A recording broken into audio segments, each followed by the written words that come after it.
Well. Where do we begin with that? So frustrating tonight. What we all feared, really, is what occurred. I've never seen a performance that could literally be the symbolising of the transfer window so far, like I watched tonight. That was literally our transfer window embodied in a Champions League playoff qualifier performance. There's no point in sitting greeting about it because the writing's been on the wall for a while. It's all about whether you want to keep your eyes on the board, you want to pay attention, or you want to smile your way through treble after double after treble domestically against utter dross, by the way, which we're always quick to slag our opposition for being so shite. Why marvel in those achievements when it comes to progressing, evolving as a football club? Celtic as a football club aren't interested in doing that. You've got a manager who's got to explain to people that the only way he stays is if the club wants to progress. A fundamental, absolute fundamental requirement for any manager going to any football club is for it to keep evolving. He has to explain to the media that he's not here to maintain what they've got. Right now, he can't even replace what he's lost. And it's absolutely mad. Anyone right now who is sitting still of the mindset that this issue that really is the root of the problem doesn't lie in the boardroom. Like, where are your thoughts on that? If you've backed the board up to now, if you've been supportive of what's happened so far, please tell me you've changed your mind now. Or, as I feared when I did a wee solo show last night, that Brendan is going to be the fall guy. Brendan is the only one who's fronted the media this summer and with regards to off the field business. He's the only one who's had to face tough questions. There was a very tough one yesterday, as I referred to. Our Celtic, who said 2 years ago they operate at a world-class level in everything they do. Has this window been world-class? What a question to put to Brendan. We shouldn't be going to Brendan. That should be going to the guy who said it, Michael Nicholson. However, you'll never see these people right now. I'm so frustrated. And one of the other narratives I want to get across as well, very quickly, whilst I use other people's sort of defence of how Celtic use these windows. One of the other ones, of course, is it's very difficult to get players right now of the quality we're looking for whilst they're still navigating their destiny in European qualifiers. Unless you're buying from Celtic, though, guys. Unless you're buying from Celtic, it's no problem at all. We counted on Yang coming off the bench for energy tonight because we sold a guy who had nearly 40 goals and assist contributions last season. We never used the same rhetoric that gets explained to us for not bringing in players as our own defence mechanism to not lose a key player. We let Nicholas Kuhn go out the door. We let him go. We let him go before the playoffs, yet we can't bring in players because we need to let their parent club navigate their playoffs. It's utterly ridiculous. Let's have a wee look at the comments, see what everyone's happening. Stephen Ray. Best thing that happened was their wonder kid. Yeah, and again, I mean, when I think about it this way, I think about the other podcasts who maybe have full-time members on it. Like, this is what they do for a living. How many of you knew one of their players was pre-contracted to Chelsea from next year? First I've heard of it anyway. They were obviously not as bad a side as we would expect. I tell you what, the Kazakhstan League is probably better than the J League that we all rave about just because Ange won a couple. I think Brendan got a lot wrong tonight as well. If Liam Scales is ahead of Trusty, then that argument again can be levelled at him why he's not been backed in the transfer window again. And I get that aspect as well. I felt that the football tonight was really negative, not purposeful enough, not with the same intensity we've seen on Friday. Now, I accept there's a level up in quality, but what I can't accept is not playing in the same manner, the same attitude, the same application. But, as I say, a reflection of the transfer window was literally depicted in plain sight on the football pitch. I don't think I've ever seen that before. It literally was the transfer window, but represented by Celtic. It's hard to take when that was probably the only team out of all the playoff oppositions opponents we could get. That's probably the only team that spent less than us this year. Probably the only one. Um, it's bizarre. If there is still a narrative that somehow that the board are prudent, that they do a great job, that they want the best for Celtic, and their vision and their sort of business model is our optimum level of getting the best version of Celtic as a football club, as well as, by the way, the whole reason we support Celtic for the team in the park. You can't keep defending the indefensible. Let's go through some of the comments as well. Why not? Mr. A comes in and he's a member. Thank you very much, Mr. A. If I was Brendan, I would resign tonight. Terminado, Mr. A. Terminado. They want him gone. They get Man City loans and they count the money. It's pathetic. Mate, it does feel, again, you're downplayed by maybe people that want to still curry favour within Celtic Park. They want access. They want the opportunities of further interviews or media conference bullshit. They resort to calling it a conspiracy theory that the board don't want to back Brendan. Well, I've never understood how a guy who is literally in his 2 spells, when you combine the trophy count, has been our most successful manager since Steen, doesn't get supported in the transfer window. It's bizarre. And we laughed, by the way, at Rangers last night, who get beat off Club Bruges, or Brugge, as apparently it's now called. They are not as big a club as Celtic. They've not had the amount of Champions League opportunities over the last 20 years that we have, right? Yet, look at their windows. Look at their summer windows. They sell for big. They then buy in maybe a third, maybe half the fee they bring in. They'll then spend on the replacement. We still go for the same outgoings and expenditure on the replacement as we did 10 years ago, 20 years ago. Okay, let's say it, since the mid-90s.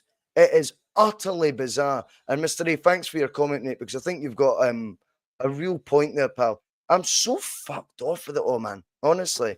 Raymond Dog comes in. Great to have you on as well, Raymond. Both only get interested when they lose the league or making a big profit. Well, this is it.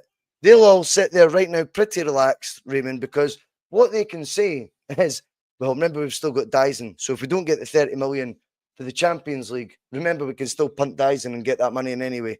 It doesn't make any sense to me how the respect level Celtic have for the Champions League seems to be so fucking low.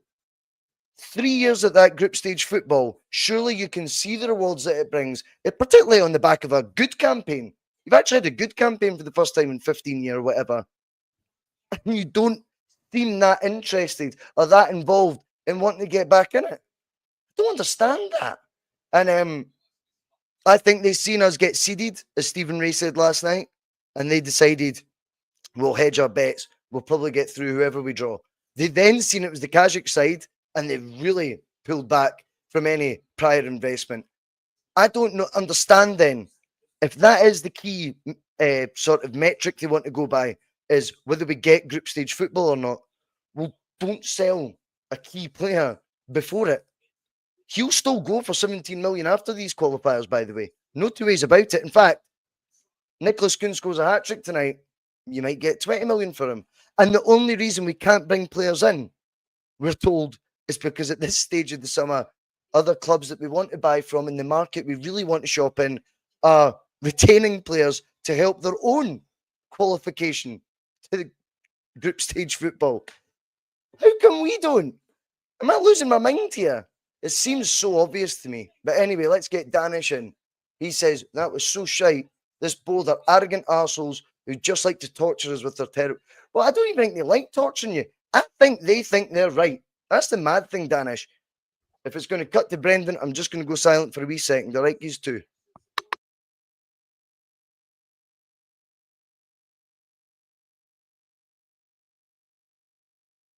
He just said Terminado. No, I'm only kidding, he didn't.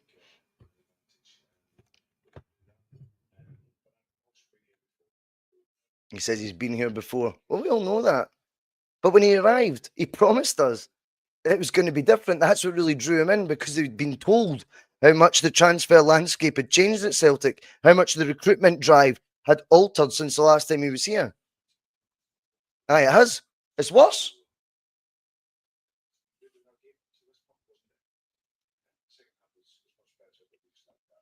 Second half was much better because he brought on Yang. Yang made us better. It's incredible, man. It's absolutely incredible.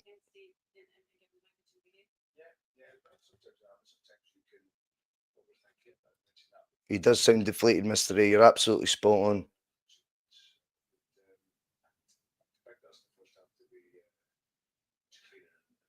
And he's right, by the way, because the first half display, no matter who we did have at our disposal, was still good enough to do better than it did. There's no doubt about that for me.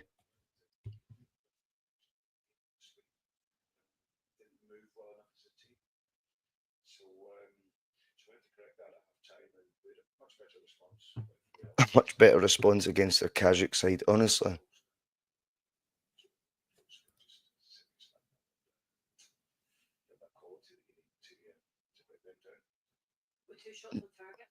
Two shots on target. Fuck me, man. This is bizarre.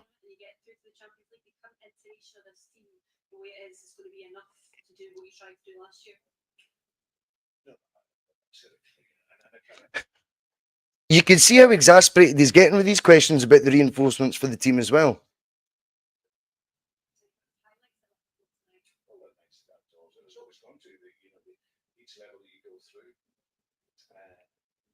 Each level you go through, it always becomes more obvious with a lack of recruitment.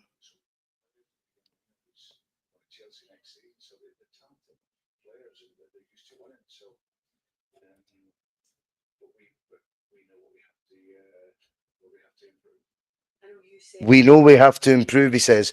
Well, when? When do you improve?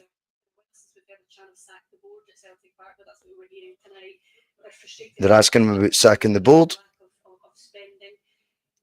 you think that the board will listen to that and listen to what you're saying and listen to what the fans are clearly saying? I don't know. I can only concentrate on. He didn't know. Shut up. He knew when fucking Kieran Tierney's name was getting sung, so he knew Sack the Board was getting sung.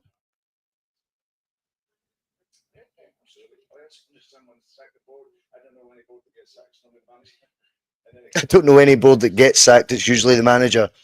Clever. I like that response.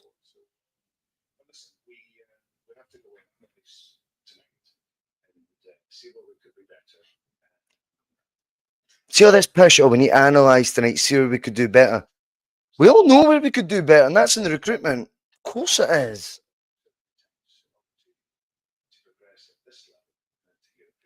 In order to progress at this level, aye.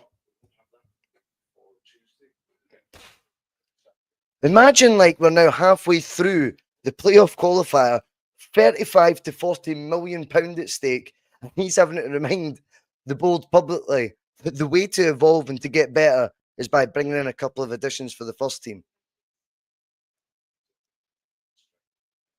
And AJ's injury looks like a bad hamstring one. Brilliant. Fucking hell, man. Well, at least we'll get his replacement in maybe 2028. Do you know what I mean? I'll turn that off now. But I wanted to hear what Brendan said, because, as I said to you last night, I think my biggest frustration for Brendan, and I'm not trying to just be like, oh, Team Brendan the way everyone is with Ange, and maybe I'm a wee bit biased to an extent, but he's hung out to dry no matter what he does. And what he is guilty of, he's trying to say everything to everyone. He's trying to be not too aggressively blunt with the board publicly, but he's also trying to show the fans he's on side. But what's going to come in my cropper is results like tonight. He is then going to get his words used against him and say he pussyfooted around the main issue, which was recruitment. He wasn't direct. He wasn't assertive enough. And before you know it, the fans are doing the bidding that the board actually want to do themselves. And that will be him not in situ this time next year. It's utterly bizarre. Creamy Co comes in. Interesting surname, ice cream based. Team's stale. Yep. Management stale. Potentially. Board are dinosaurs. 100%. Everyone needs to go. Everyone needs to go, man, and get some excitement back. It's fucking torture following us. right now it's a frustrating thing. I don't think it's torture. I think it's something that we inevitably get the domestic job done, but it's almost an inevitability towards it, not an excitement sort of we overcame a really strong Rangers, a really strong Aberdeen, or whoever may be the third force any given season. What we actually find is, thankfully for us, that the likelihood of our biggest rival being them happens to be shite every year with a different manager and goes through a Groundhog Day of their own. Ours is in Europe, theirs is domestically. But don't ever think that makes you a great run club. And as I say, our record in qualifying for the Champions League when there's been qualifiers involved is utterly pish. Utterly pish. Never think that's a brilliantly run club where we have missed out in terms of qualifiers for the Champions League. The money we've missed out on in group stage football is actually more than double what sits so proudly in the coffers right now. Let that sink in. And let me tell you, if that's a brilliantly run club, because that's a club that doesn't maximize its revenue opportunities, that doesn't evolve, that doesn't progress. And I swear to God, if I see one more person on that X.com or whatever trying to explain that Peter Lawwell has no influence because he's non-exec now and all this pish, honestly, well, I'll do nothing about it really. I'll probably just quote tweet it. But what I'm trying to say is Peter Lawwell literally quit Celtic, rejoined them once the going got good again within 6 months as a non-exec chairman, was never announced to be promoted to just chairman, even though sensible people like myself tried to tell you if he's the only guy with chairman in his title, he's chairman. He promoted a guy who was already working along with him in Michael Nicholson to whatever his role's meant to be now, chief exec. He brought his son in as head of recruitment out of fucking nowhere. They played musical chairs at a fucking birthday party in fucking McDonald's or Ronald McDonald, and everyone's accepted it. Everyone's accepted it. And now the funniest thing is everyone's blaming Dermot Desmond. He's got the final say, man. It's all on Dermot. This is not a Dermot Desmond production, I think we're watching. I'm telling you now, we are watching a Peter Lawwell production. If it looks like a duck, quacks like a duck, it's a fucking duck. And that's the guy who right now, his methods, his transfer strategy, if he wants to call it that, his player trading model is still very much how Celtic operate to this day. Whatever his job title is irrelevant. Do you know what I mean? There's oh yes, I love this. We got the Blue Order. Love that, mate. What a difference a day makes. Do you know what?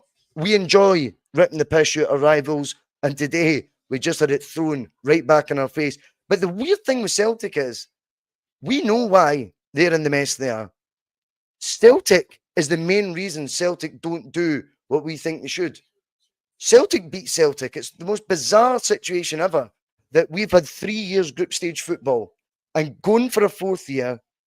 I've spent, the last time I checked, the 197th highest amount in Europe on players. 197 we were ranked for player expenditure. It is utterly bizarre. Utterly bizarre. Neil Mellor comes in. Boycie, I know you're mixed on Ange, but the board tried to pin Matt Lawwell on him. 100%, mate. And this is the other one I love. And this will get turned on, Rodgers. Do you not remember Big Ange being really forceful with the board? He got that board tell when he wasn't getting what he wanted. See whether that's true or not, and I believe it is true. Surely then the problem is still the board. Managers shouldn't have to force the board into doing simple football decisions that are required to make the team of a level to compete and do what they should be doing. As I say, right now we watch Celtic tonight. For me, they haven't got replacements in yet, let alone progressed from this time last year. It's fucking frustrating, man. Right, Joe Henry comes in. Let's have a wee look at that, Joe. The board are looking at him, Boycie, and saying, what's our 3 million per annum manager doing with our 26 million player spend? Whether he chose to spend 9 or 5 million on either, or was it forced on him, blame regard. But this is the best bit. We looked at Club Brugge, or Bruges, whatever you want to call them, last night, and a guy on Twitter posted, like, this summer's window for them. They'd sold a player for 30 million. They'd spent, I think, 4 players 30 million back into the club. And he's like, here's our 30 million expenditure, right? He says, so we can't even get them in our team. I'm like, no. Last summer, Club Brugge, Bruges, whatever you want to call them, also spent 25, 30 million then. Don't pinpoint, like, Celtic shouldn't be getting, like, viewed upon, like, oh, we did that one window and it didn't work. No, progressive clubs that, by the way, the head start Celtic had on a Club Bruges, for example, in terms of the amount of opportunities to be in the group stage at Champions League is unbelievable. And yet, the second they get a wee sniff of sold a player for 25 million, sold a player for 30 million, guess what they did? They upped their player recruitment sort of bracket from 2 to 5 million to 5 to 10 million. It's so basic. But again, they've managed to bring in 5 players, 6 million plus, or 4 players this summer. None of them must have been in any sort of European qualifiers. They all must have been signed for fucking Ross County. It is unbelievable. Ryan T, great to have you on the bus. Lawwell knew he was on the screen as well. His eyes flicked away very quickly. Do you know what? This is the best bit. This is a prick who will only do videos and stuff like that when he knows he can either stick the boot in whoever's in the dugout, like he did with Brendan first time round, like he did with the COVID season, or when he can fucking peacock, like, you know, he's fucking, I don't know, someone who's just won The Apprentice. He's a fanny. His football knowledge is minimal, yet he wants to make the football decisions. He employed his son into a prominent role at Celtic because it was his son. Don't ever think that is the best interest of Celtic at heart, because it's not. Let's have a wee look. The Honest Man 1910. Could it have been Brendan's plan? Don't score, play mediocre, force the... No. I mean, this is the thing, Honest Man. I mean, that would be a conspiracy if Brendan wanted us to play like that just to get his point across. I'm afraid, I think Brendan behind closed doors is probably different to what we're seeing in front of the media. I just don't think this time around he wants to do the same rhetoric that he did first time, because I think that was used against him. And the frustration for me is people forget the banner we put up in Brendan's first spell, you know? And it was about, you know, you don't back Brendan, watch him leave or something.